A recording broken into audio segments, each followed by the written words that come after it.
Bonjour à tous, bienvenue pour cette vidéo où on va vous présenter le Havre Monde. Je suis en compagnie de Estiae, de Omeger et de Luffy Robot. Donc alors aujourd'hui, lui d'ailleurs je sais même pas s'il parle parce qu'il n'a pas répondu. Enfin bref, c'est pas grave, donc on va se retrouver pour cette vidéo tutoriel. On va vous présenter le Havre Monde, celui de ma guilde. D'ailleurs j'ai fait une erreur, j'ai cliqué sur la mauvaise touche. Donc il y a toujours la carte du Havre Monde qui est disponible, hein, comme on la voit ici. On peut administrer le Havre Monde, c'est-à-dire qu'on pourra ajouter des halls de guildes et d'autres constructions au fur et à mesure qu'on aura des kamas. Par exemple là je pourrais ajouter une nouvelle partie de Havre Monde si j'avais 250 000 kamas, mais là on en a que 20 150, donc c'est pas possible. On a des points de ressources qui peuvent nous servir à créer des nouveaux bâtiments, donc les phoenix, les apes, les bâtiments vierges, les maisons de paille, etc. On peut changer les sols du Havre Monde. Donc ils coûtent 2000 kamas par exemple si je veux en mettre un chemin de terre ou du truc.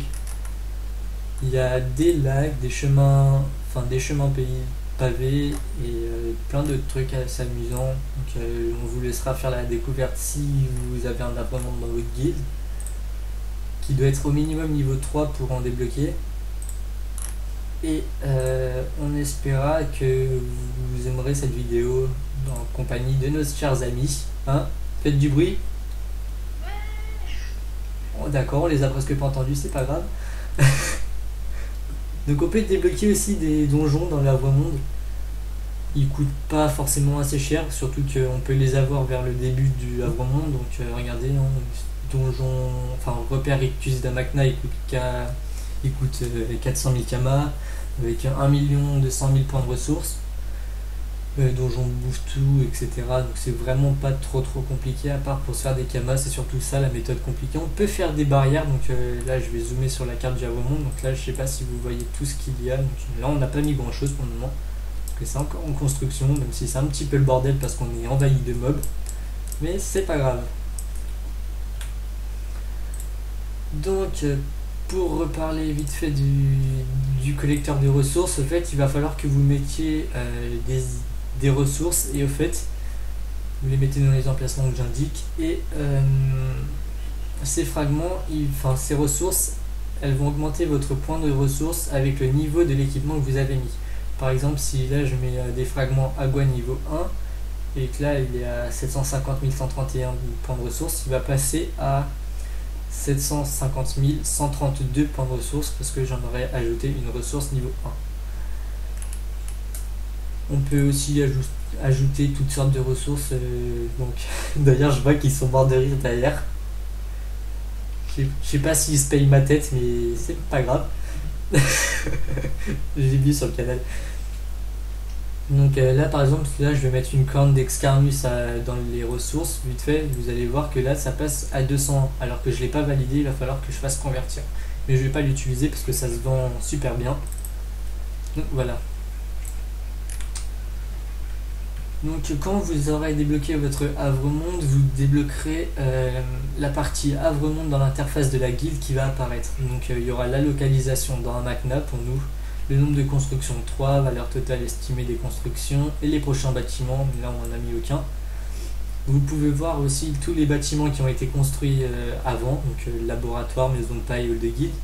Et vous pouvez voir les bâtiments en cours de construction. Donc nous on n'en a pas en cours de construction, donc c'est aussi le cas de dire qu'il va falloir que vous fassiez des kamas et des points de ressources. Concernant les mobs, c'est le bordel, ça bug dans tous les sens. On essaie d'avoir des bombes KO, mais c'est pas le plus facile à avoir, surtout quand on est un petit peu en manque de kamas. Donc fonçons un petit peu dans le hall de guild, voir comment il est et à quoi ça sert surtout.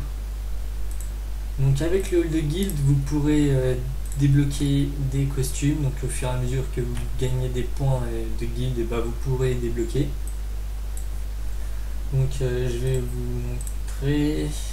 Donc nous avons déjà toutes les modifications jusqu'au niveau... le niveau 3, en fait, on n'a pas pris le costume presse-plaque parce qu'on n'en a pas besoin, on a déjà le Chafarion. Le niveau 5, les points de guilde on les a pas pris et l'étendard de guilde non plus. Le niveau 6 on a tout pris, sauf la réduction du temps d'apprentissage. Donc en fait on a pris tous les bonus majeurs qu'on peut voir dans les bonus permanents qui sont indiqués ici, donc on en a beaucoup. On peut avoir des bonus temporaires qui apparaîtront dans vos listes de bonus qui sont en haut à droite de l'écran. Et ces bonus ils disparaîtront au bout d'un certain temps. Donc là nous n'avons pas augmenté le niveau de la guilde, donc du coup on peut pas. Enfin, là pour le moment on ne peut pas améliorer la guilde au niveau 7.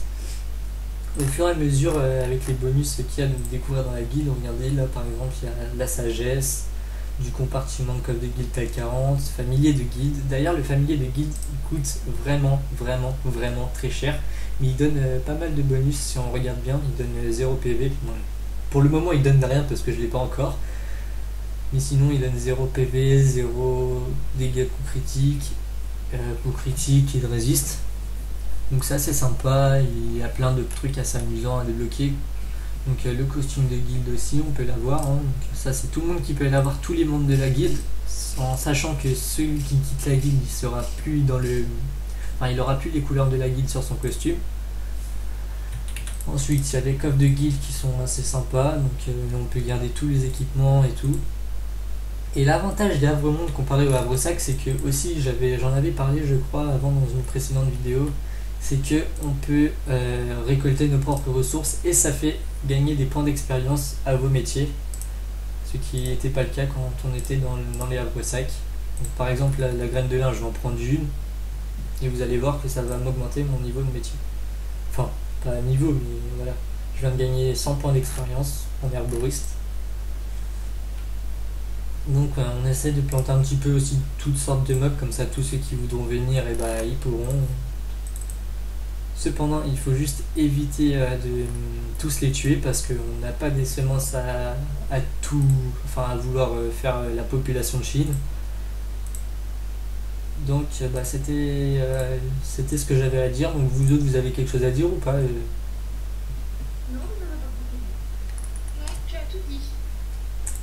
Je sais pas après parce que moi j'ai pas le Wakfu Max sous les yeux, donc s'il y a d'autres trucs à dire, si j'ai oublié. Sinon, qu'on pourrait construire, mais pour le moment, je suis pas sûre qu'on puisse. La taverne, on peut. Non, la taverne, non, on peut pas, il me semble. On n'a pas les kamas. Oui, on n'a pas les Et lui d'ailleurs, il est en train de me prier, je sais pas pourquoi. Attends, je vais le frapper, il va se relever. Voilà. Par contre, essayez d'éviter de foutre des émeutes parce que je bug. Donc j'espère que tout ceci vous aura plu pour ces... Donc ah oui, j'ai oublié de vous parler de ça, c'est le tableau des guildes. Bon, il n'est pas à jour du tout parce que ça sert à rien. Et d'ailleurs je me demande quand est-ce que Ankama pensera à le mettre à jour parce que si j'ai oublié de parler que le classement il apparaît dans l'interface de guilde aussi qu'on pourra voir prochainement, mais ça fait beaucoup de temps qu'ils disent prochainement. Omega qui dit Jedi parce que c'est mon pseudo quand on fait les fêtes. Donc il y a aussi des quêtes de guilde à accepter, hein. Donc tuer 10 monstres, fabriquer 10 objets et terminer un donjon. Cependant elles sont pas si simples que ça quand vous êtes au niveau. Et ces quêtes là elles vous rapportent quelques points parce qu'on peut faire une limite de points à la semaine. Donc pour nous c'est 7500, donc on a déjà fait 338 points. Et au fur et à mesure tout ceci va vous permettre de débloquer un petit peu tout. Donc c'est-à-dire vos bonus etc. Donc aussi concernant les niveaux, vos points que vous voyez en haut à droite de votre interface de guilde, si vous passez au niveau suivant où vous achetez un bonus, et ces points ils vont être utilisés, donc du coup ils vont disparaître de ce nombre-ci, voilà. Et ça va vous faire débloquer un bonus. Donc le niveau de guilde il s'affiche ici, là il y a votre bannière, le nombre de membres et tout. Et donc voilà, donc d'ailleurs aujourd'hui je les ai pas encore acceptés. Et c'était tout ce que j'avais à dire pour cette vidéo tutoriel. Donc merci à tous d'avoir regardé et à la prochaine. Salut! Salut!